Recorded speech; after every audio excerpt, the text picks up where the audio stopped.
Good afternoon, YouTube. Happy New Year, guys. Happy 2021. Today I want to share with you guys another Invicta watch. And this is a watch that I've already reviewed in the channel, but I can guarantee you, probably if you're watching this video, you probably haven't seen the video. It was an early video before I got this state-of-the-art Canon camera. I was using, I think, an old phone. But ultimately, it's all about pumping out the content. So, although that video wasn't very good, you couldn't really see the watch very well. Hope this one, if you did see that, hopefully this one's better for you. And I think that this watch here is just one that kind of fell by the wayside. I bought it a while back. It is a Sea Hunter 3. You guys, for you boys who like the big beefy watches, you're gonna like this one. This one is over the top flash, and this is the Sea Hunter 3 in that awesome iridescent finish with that abalone face. Now, those of you, again, for any of you knuckleheads out there, like the crown's not. I know you basically got to put the crown, push the crown in, and then you can click that closed. Okay. Some of you idiots out there who have tried to knock these watches like to leave the crown out and say, "Oh, it doesn't catch." No, it works fine. So let's talk about this watch. So this is an example of a watch that I got. Thinking I was going to wear a lot more than I actually do. The iridescent is a super flashy watch. It's very bright, it's very colorful, and it's not the kind of watch that gets a lot of use from me, to be honest with you. Doesn't mean I'm going to sell it, doesn't mean I don't like it. It's just a certain time and a place where, this is over the top. This is way flashier, in my opinion, than any gold watch you're ever going to see. It is big, it's beefy, it's just everything about this screams, look at me. It's a cool watch. I've always liked the iridescent look. I think it's very unique. I remember my first face shield on my motorcycle helmet was this mirror iridescent just like this. I still have the helmet. You can still get those helmets, but I always thought it was the coolest thing pulling up when I was 16 on my motorcycle and nobody could see who it is. Just pretty awesome. And I've always liked the way this rainbow color looks. I only have 2 iridescent watches in my collection. This one, and then of course the mirror polished Grand Octane, which is a great looking piece as well. Now, only negative thing I have to say about this is on the face on this here, they have a lot of this like kind of skeletonizing or skeletonized layer. And it's the only thing I don't like about this watch because the abalone is what you really want to see. What I like about the Grand Octane, my other one, they basically don't have that. And so you really see all that beautiful abalone. And with a watch like this, that's what you want to see, It is a killer piece. But unfortunately, all that white on the dial, it really just takes away from what you're looking at underneath. So that's just the downside to this watch. I wish they would have left that, even black, it wouldn't have popped so much. I think it would have just been much better to leave that completely off and do something just expose the dials, just kind of minimize all that kind of like, I don't know if it's like a skeletonized look or what it's supposed to be like, but you guys know I don't really have a lot of negative things to say about Invicta ever, but sometimes there are some design aspects that I don't agree with, but it's kind of a rare occasion. So if you're new to the Sea Hunter, this is a big watch. This is one of the biggest watches Invicta makes, and for those of you who've been watching me for a while, I do want to make this point here that this is the biggest watch Invicta makes, but there are watches that Invicta makes that have the that almost they wear. I hate saying they wear larger. They have the appearance of being bigger because technically this watch I'm going to show you is not larger than this watch. They both measure 58mm at the bezel, but you get the illusion that this new 5 time zone shack is larger because it's more face and less case. So again, 56mm, but when I compare these right on top of one another, hopefully you guys can see this. Hopefully you can see that. They're the exact same size. Now, I don't want somebody to come back and go, "Oh no, there's a millimeter difference." There may be a millimeter difference, but it's awfully close. And again, just based on the design, because this has a thinner bezel and more face, it just has the appearance that it's a much larger watch, which is incredible because this is a tank. Now, as far as thickness, it is a thicker watch. It is one of the thickest watches Invicta makes, coming in at 23mm in case thickness. And again, guys, if a lot of you guys are bigger collectors than I am, if Invicta does have a bigger watch that's thicker, besides the Hydromax, let me know. Drop a comment. I'm pretty sure that this is one of the thickest ones they make. 23 millimeters with a 58 millimeter bezel. Now, also, some of you guys come to me and be like, "Oh man, I'm getting the full size Sea Hunter," and you don't realize this is the full size Sea Hunter. They made a Sea Hunter, again, they make and there's the argument there, which one is it, the 1, 2, or 3? You're going to see Home Shopping Network refer to this, or any of the ones on TV, as the Generation 2. In my opinion, it's not the Generation 2, because they came out with the original Sea Hunter, which had the, didn't have the crown protector, which is a great addition to this watch. And it had a rubber coated bezel. They added this huge gear edged bezel. It was a huge improvement on the watch. I have one of the original Sea Hunters. It's cool, but it just, I feel like that rubber really kind of took away from the watch. It was a little more, I guess, tool-like than cool-like, right? If that makes sense. Again, it's personal preference. You may like it. I prefer the gear edge bezel. I think it really took the watch to a new level. The other thing about it is, again, when it comes to Gen 2, they came out with, after that, another Sea Hunter. Now, they called it Sea Hunter, and with Invicta with their names, sometimes the watches, they'll refer to it as a name, like the Grand Octane. They used to be called that the Grand Arsenal. Now the Grand Octane, you'll see it called Reserve. It doesn't say Grand Octane or anything anywhere on it. Now, this watch does actually say Sea Hunter on the clasp, and they came out with a different one that I don't know if it said Sea Hunter because I didn't own it, but it was a very cheap looking watch. Nothing really that would make me want to buy it. Very basic. Again, about 50 millimeter, but they did call it the Sea Hunter. Then they came out with this variation. There's also a number 4 now, which they're probably calling 3. I've seen that on Invicta stores. I'll put a link to this watch and, of course, that newly designed Sea Hunter. Very similar, different band, different bezel, different crown protector, but still a great piece. I don't know if they're ever going to make this one. I don't know if they're ever going to make a Generation Sea Hunter that's this cool. The only thing I can think of that to really top this watch would be if they made it a hybrid version, where if you had the Sea Hunter band, the Sea Hunter case, and maybe changed out the function pushers with a Sub-Aqua Noma 5. That's kind of a theme when it comes to the hybrids. And then maybe that Gen 2 bezel. This would look killer with a Venom Gen 2 bezel. But, you know, whatever they do, I mean, Invicta's making incredible watches. The quality is amazing. The quality is on par with watches. And, you know, me and my buddy was talking the other night on the phone, and we were just kind of talking about the Invicta MSRP. And I've said in the past, yeah, I wish they didn't do that, but he kind of brought up an interesting point. He's like, you know, I don't look at the MSRP as what somebody's actually going to pay. We all know that Invicta watches, you're not going to pay MSRP. And I'm sorry to say this, but if you did, you're kind of a fool and you didn't do your research and you kind of deserve to get ripped off. These are not $5,000 watches, you know. Honestly, I don't believe really any watch is a $5,000 watch. There's different reasons on why watches cost more, the level of finishing with all the internal parts, but Rolex ain't one of those, you know, not in my opinion. I don't think Rolex gives you bang for buck. I don't think you really get what you pay for. But again, if you like it, to each your own, nothing wrong with it. I'm not going to try to insult you and say you look like a clown or a fool. Wear what you like, because ultimately it's still a nice watch. It's still a good looking watch. It's just not a watch that personally I'm drawn to. But that doesn't mean it's a bad watch. It doesn't mean you shouldn't get it. I'm more drawn to things like this. And so with this watch, as far as this, getting back to the size, 23 millimeters in case thickness. The Hydromax is a 29. The original Hydromax, and that's because the crystal sticks up way past the bezel. So from top of crystal down to case back, 29. This is still big, 23.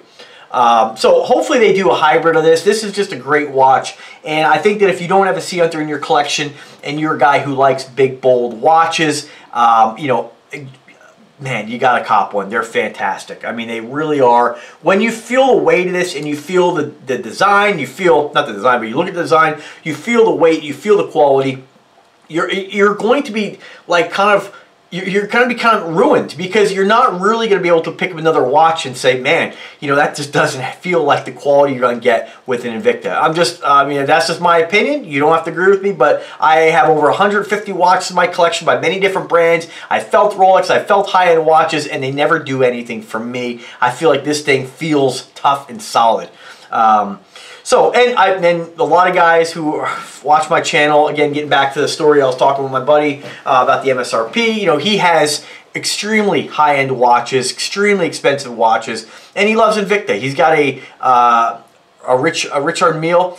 One of the most expensive ones. It's like $600,000, and it's great. The level of quality is amazing, the finishing, but it's not. It doesn't blow the Invicta out of the water like these idiots will lead you to believe or try to convince you of.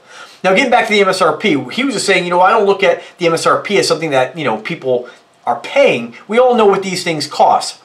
Speaking of this watch, this can be had right now for $299 through Invicta stores. I will put a link to Invicta stores. If by some chance the watch is sold out, I'll put a link beneath that to where you might be able to pick it up either pre-owned or brand new from some of the eBay sellers. And of course, the Amazon link is always going to be there as well. But he was saying that he kind of looks at the MSRP as what you can compare this quality to with other brands. So when you look at a watch that says Invicta, says, oh, this is MSRP $2,500, go compare this to a $2,500 watch, and you're getting a $2,500 watch when you compare it based on the MSRP. Now, I don't really look at it like that either. I just feel like it's just something they should just say, hey, this is the MSRP, inflate it a little bit, and then put the real price. I think it's better. I know it's ridiculous, but I think it's better than people going out and paying $3,000–4,000 over MSRP for a Rolex. I think that's is insane. It's maddening. But again, if you like it, buy what you like. I'm not trying to convince you otherwise. I know it may sound like that, but I'm not. A guy who's in the market for a Rolex is probably going to buy a Rolex. You know what I mean? He's not going to be like, oh, Invicta, let me check them out. He knows what he wants, and that's all good. That's all good. But don't think that you are getting something that's so advanced that it's going to make this feel like a piece of shit, because that's completely either a lie or you're misinformed. So, getting back to the watch, again, I wish they didn't do it with the MSRP, but this can be had real world prices, $299 right now. You may be able to get a coupon on that. I'm not really sure. I don't know. It's after Christmas. I know Invicta Stores was doing that 30% off. It didn't work on most of their watches. It was very specific watches, and it was a little disappointing because they did that sale like 2 months before Christmas, and they just kept going with it. So I know a lot of people were disappointed. Sales this year were down, and I feel like a lot of that had to do with just the deals. They weren't really putting out amazing deals. Even me, I overpaid for my Sub-Aqua Specialty Gemstone Edition, but I really wanted the watch. So we'll see. Maybe it'll go on sale. Maybe it won't. I'm happy with it regardless. But this watch, though, if you're in the market, cop it, because this isn't going to be around forever. So you do have, let's get to the watch now. So exhibition window on the back on all Sea Hunters. I don't know about the Sea Hunter 4, the brand new one, but most of them have the propeller. It does not turn. I know a lot of you guys are like, oh, I wish they did that. I think it'd be cool if they did an automatic and had that attached to the rotor. There's probably a reason why they don't, but it's not really a big deal. I think it's pretty cool that it's even there. It's one of my favorite exhibition windows on any watch. I know it's a quartz watch, but I think it's cool when you pop that open or take it off the wrist and look at it, that you see something there. It is powered by Iran. The movement, I forget exactly which one. It might be the Z60, but honestly, most of the Iran movements are all pretty similar. It just really comes down to where they put the dials and how the dials are executed. I'm not a huge fan of chronographs. I think they're fine. Chronograph's just basically a stopwatch. If you like the busy look more with all the dials, and you use a stopwatch, and great. For me, these are fashion pieces. These are parts of my wardrobe. So when I wear stuff like this, I barely can use it to tell time. So battery working or not, it does, honestly, I know it sounds dumb, but it doesn't really matter to me. If a battery dies, I will get it fixed or fix it myself, but I'm more interested in the watch, the look, the presentation. So again, it is a chronograph. This one here does not have screw down crown and function pushers. Keep that in mind. If you get one of these and you've had a Sea Hunter before, you might say, oh man, I got a bad one. It's not that. Invicta has made some of their Sea Hunters, and I'm sure other watches as well, with non-screw down crown and function pushers to keep the price down. It's not a big deal. You lose a little water resistance. You still have water resistance. On this one here, I think you have, what is it, 200 meters. So that's still sufficient. I don't dive with these. I don't go swim with these. So, why risk it? These, I don't consider these. I know you'll see it on the shopping network. These are tool watches. I don't consider really these tool watches. I consider them just pieces I enjoy, I collect, I wear, and they're just awesome, So you can see that awesome, beautiful iridescent. Again, check out the face with that abalone. Again, you're not really seeing it. It just really kind of wastes the abalone, But it is what it is. I like that they did this multi-stepped face, though, how it kind of steps down off the bezel. For those of you who need to hear that quality of the, who judge a watch based on that little noise you hear, it's great. No back play in the bezel. If you're, again, new to Invicta and you're like, oh, I heard there was shit, there's no back play there. I mean, this thing is fantastic. Everything about this watch screams quality. Nice lockdown crown protector. I think it's a great addition. I think on the new Sea Hunter 4, they kind of made that a little bit squashed. Now, this is a big watch. Mirror polishing down the center, brush finish on the sides, the case, and most of the bezel. Just a beast of a watch, guys. Let me just state that if you've never worn a Sea Hunter 3 before, or a Sea Hunter the original, it is a big, giant watch. I have a 7-inch wrist. I weigh about 184 pounds as of today. And so this is what it looks like. I got my size, my height, my weight. I weigh about, my height, 5'7" and a half. Weigh about 184 pounds. My weight fluctuates between about 178 and 185. And the wrist is 7 inches. So again, some of you guys are like, oh, you gotta be a big dude. No, you don't. You can be a smaller dude, an average sized dude, and still pull these watches off. No problems, guys. I get complimented all the time on these watches. People stop me all the time, and I'm like, man, they're like, wait, what is that? I mean, they're just, they draw you in. People want to know more. It's like seeing a hot rod. You know what I mean? You may not necessarily look at some old 32, you know, coupe, or, you know, sitting on the side of the road there with, you know, a blower sticking out the hood. That may not be your cup of tea, but you appreciate it. And you want to look at it and be like, damn, that's crazy. Doesn't mean you want to go out and buy one. Doesn't mean you would even drive one. But appreciate for what these are. These are the muscle cars. These are the muscle watches, right? The muscle cars are watches. They are just big, beefy, over the top, unnecessarily large. And that's what we love, guys. That's what us Invicta lovers love. I mean, just look at that wrist presence. I mean, you ain't gonna get that with any other brand. Just amazing. Hopefully you can see that abalone there. And I just want to show you guys, just kind of match it up. You guys know I like to accessorize. We got a little Rock Island Armory 1911 with that abalone grip on it. Perfect match for this watch. Hopefully you can see that. You know, guys, I mean, remember, don't take all this stuff too seriously. This stuff's meant to be fun. It's meant to be enjoyable. They're just cool. You know, nobody needs a big, giant watch like this. Nobody needs a watch. Everybody has a phone. We wear these things because they're an expression of ourself, our personality, and, you know, wear them in good health. Be proud of these things, and don't worry about those knuckleheads. You know, don't worry about what the haters say. Remember, guys who want to bash other brands, guys who look down their nose at other people, those are the guys. It doesn't really matter what they're looking down their nose at. Could be a watch, could be a car, could be anything. They're just nasty, miserable people, and they love the opportunity to be keyboard warriors. I mean, that's really what it comes down to, guys. Just a killer watch. Now, I hope you guys, if you've been watching me for a while, I hope this video is sort of new to you. Again, I haven't reviewed this watch for quite some time. It was something that I reviewed kind of at a different angle in my office, and I just don't think the video... You know, YouTube's kind of a funny thing. I mean, sometimes a video will do really well. It can be something completely random. And other times, you know, you have a watch like this where you think it's going to just do great on the channel, and it doesn't. So, again, hopefully this one gets more views. Hopefully this one, and ultimately, not just views, but I hope it gets more... you know, more views, because I'm passionate about the brand, and I hope that people get to discover this, because I haven't seen a lot of guys reviewing this particular one on YouTube. I'm sure you can find a few, but it's a killer piece, and it's definitely a unique piece, and you're not really going to see many other brands doing that iridescent. I think, what was it? There's one brand who did an iridescent watch, and again, there might be a few, but Reactor watches, they did an iridescent, and they charge quite a bit for their watches. So, I mean, this is an incredible deal, guys. So check it out. Let me know if you guys have any questions. Remember, guys, links are always in the description of every video. They are affiliate links for those of you who haven't heard me mention that a million times. Anytime you do make a purchase through those links, I do get a small commission back. If you like the content, you found value in what I'm doing here, then by all means, please use a link. If you don't, you find somewhere else cheaper, you find somewhere else you want to buy it from more, then that's okay too. Let me know what you think about the watch. If I can help you guys in any way, as always, I'm always here. Drop me a comment, drop me an email. If you like the content, please do subscribe to the channel.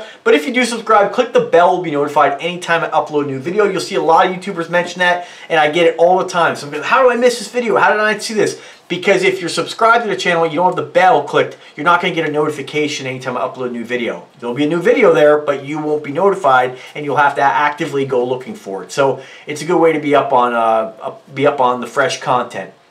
Oh, so fresh. So anyway, guys, have a great New Year's. Be safe out there, and take care.